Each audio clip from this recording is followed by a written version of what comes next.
जय हिंद दोस्तों, आशा करता हूं कि आप सब लोग बेहतर होंगे। श्री वशिष्ठ अकेडमी के इस ऑनलाइन प्लेटफॉर्म पर आप सभी का बहुत बहुत स्वागत है। दोस्तों, आज के इस लेक्चर में एक इंपॉर्टेंट टॉपिक को आपके साथ डिस्कस करने के लिए आपके साथ हूं। उम्मीद करता हूं कि आप लोग इसको ध्यान से सुनेंगे, नोटबुक लेके बैठे होंगे ताकि इसको नोट भी करेंगे। टॉपिक है आपका इलेक्ट्रॉनिक वीजा।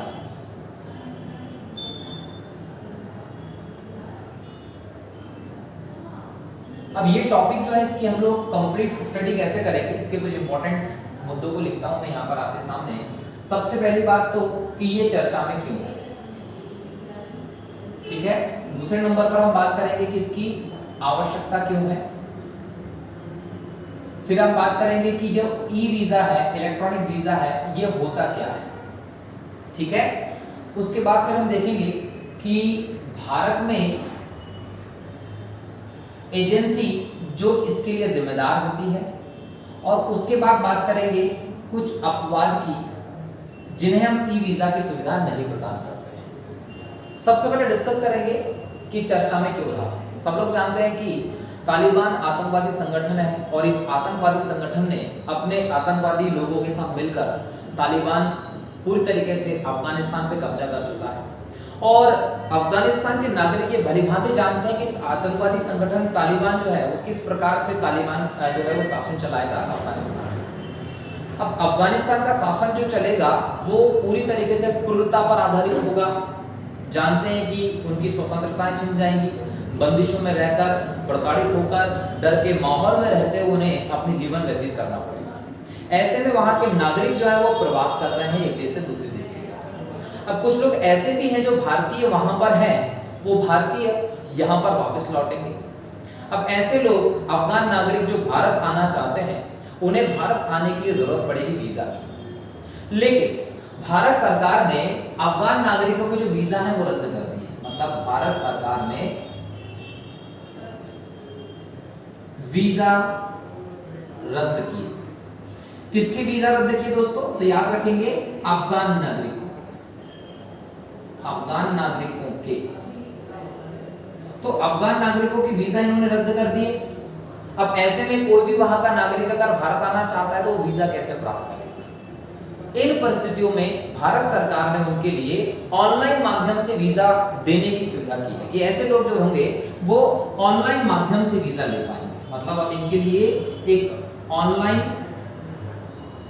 माध्यम ही ऐसा है कि इस विशेष माध्यम से वीजा प्राप्त करें और वीजा लेकर ये भारत आए। बराबर, इसीलिए ये मुद्दा चर्चा में रहा और मैं इसको आप लोगों से डिस्कस कर रहा हूं, ठीक है।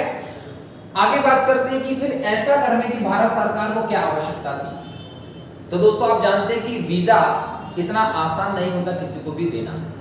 अगर आप वीजा प्राप्त करना चाहते हैं तो आपको क्या करना पड़ेगा? या तो अफगानिस्तान में जो भारतीय दूतावास है आपको वहां आना पड़ेगा, और या फिर आपको क्या जाना पड़ेगा? भारतीय वीजा केंद्र पर जाना पड़ेगा, ठीक है। या तो भारतीय वीजा केंद्र पर जाइए या फिर दूतावास पे जाइए, और यहां जाने के बाद आपको आपका वैलिड पासपोर्ट जो होगा वो यहां जमा करवाना पड़ेगा। उसके बाद आपको वीजा मिलेगा। अब यहां पर जब आप पासपोर्ट को लेकर जाएंगे और आप बेहतर तरीके से जानते हैं कि तालिबान का पूरी तरीके से कब्जा हो चुका है, तो फिर आपके जो दस्तावेज हैं वो आतंकवादी संगठन के पास जाने की संदेह, आशंका है, डर है, और इसी चीज को लेकर भारत सरकार ने यह निर्णय लिया। सेकंड नंबर पर बात करते हैं कि ई वीजा क्या है। ई वीजा को समझने से पहले इस बात को समझिए कि वीजा क्या होता है ना। पहले तो इस बात को समझ लीजिए कि भाई ये वीजा क्या है, उसके बाद फिर समझेंगे कि ई वीजा क्या होता है।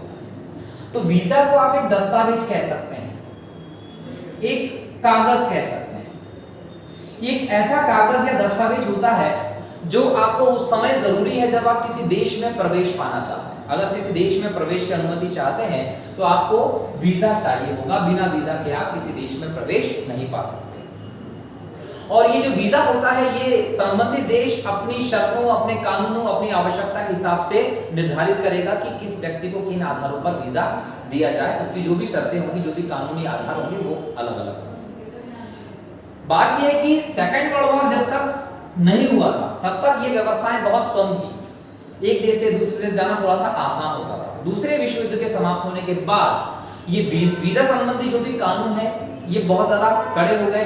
एक देश से दूसरे देश में जाना ज्यादा प्रतिबंधित हो गया, कठिनाइयां महसूस की जाने लगी, तब से ये व्यवस्थाएं ज्यादा दिखाई पड़ती हैं। तो आप लोगों को ये तो समझ में आ गया होगा कि वीजा क्या होता है। अब ई वीजा क्या है, तो इसके आधार को समझने की जरूरत है। इसके आधार को समझिए कि 2014 में e visa system, e visa प्रणाली शुरू की गई थी। प्रारंभ कब से हुआ? 2014 में। और 2014 में जो प्रारंभ किया गया उसका आधार बनता है 2010 से। कब से बनता है इसका आधार?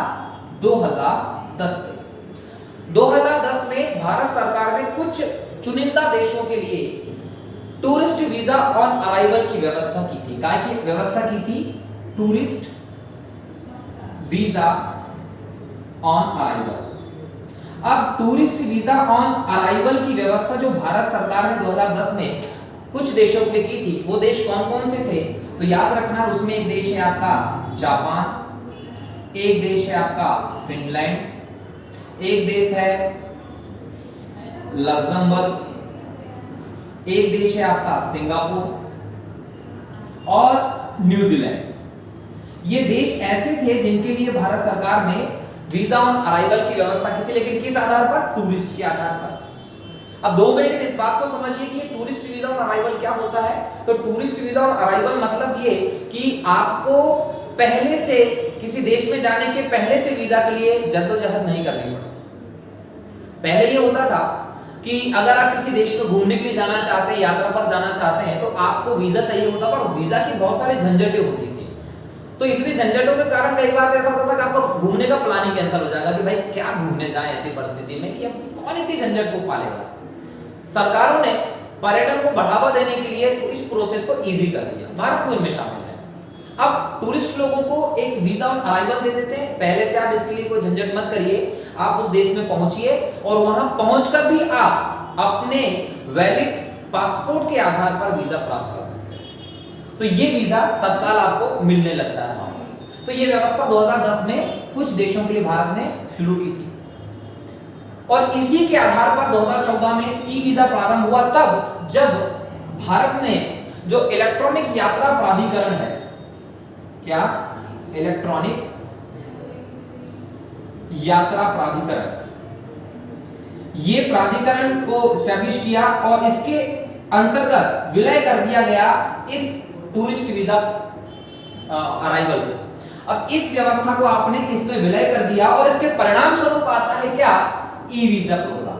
और ई वीजा प्रोग्राम क्या है? अब आप ऑनलाइन माध्यम से भी वीजा ले सकते हैं। ऑनलाइन माध्यम से अपने सभी वैलिड चीजों को अपलोड करने के बाद आप ई वीजा प्राप्त कर सकते हैं और ये वैसा ही होगा, वैसे ही मान्यता प्राप्त होगा जिस प्रकार से आप कोई भी वीजा लेते हैं। तो समझ में आया वीजा क्या होता है, ई वीजा क्या होता है और ई वीजा की पृष्ठभूमि कहां से आती है। अब हम बात करते हैं एजेंसी की कि कौन सी एजेंसी है जो इसके लिए जिम्मेदार होती है। तो याद रखेंगे गृह मंत्रालय। गृह मंत्रालय जो है वो इस संबंध में सारे व्यवस्थाएं देखता है। अगर आपको वीजा चाहिए तो आपको किसको अप्रोच करना पड़ेगा? गृह मंत्रालय के अधीन पूरी चीज है, वहां से हो पाएगा हर एक चीज का। ठीक है, तो ये पासपोर्ट वीजा का सारी चीज इसके अंतर्गत आता है। अब हम देख लें कि अपवाद क्या है। दोस्तों ये जो ई वीजा है इसके कुछ अपवाद भी हैं और इस अपवाद में सबसे बड़ा जो है वो है पाकिस्तान। पाकिस्तान के जो नागरिक हैं इन नागरिकों को ई वीजा फैसिलिटी नहीं मिलेगी। ठीक है, पाकिस्तान का कोई भी नागरिक होगा उसको ई वीजा किसी भी कंडीशन में नहीं दिया जाएगा।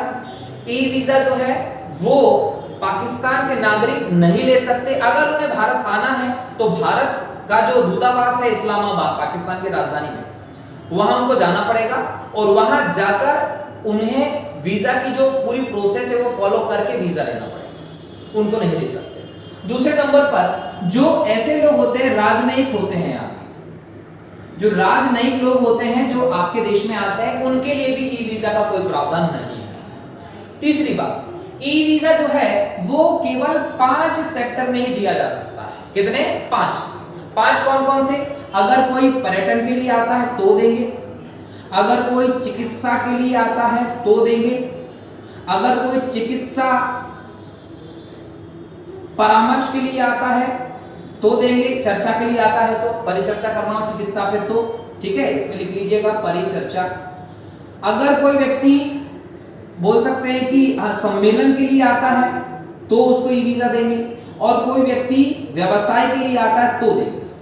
तो केवल 5 क्षेत्रों में ही इसको प्रदान किया जाता है, अदर जगह पर ये नहीं दिया जाएगा। दूसरी बात है कि जो पाकिस्तान है उसको ई वीजा नहीं दिया जाता, और तीसरी बात जो राजनयिक होते हैं उन लोगों को भी ये नहीं प्राप्त होता।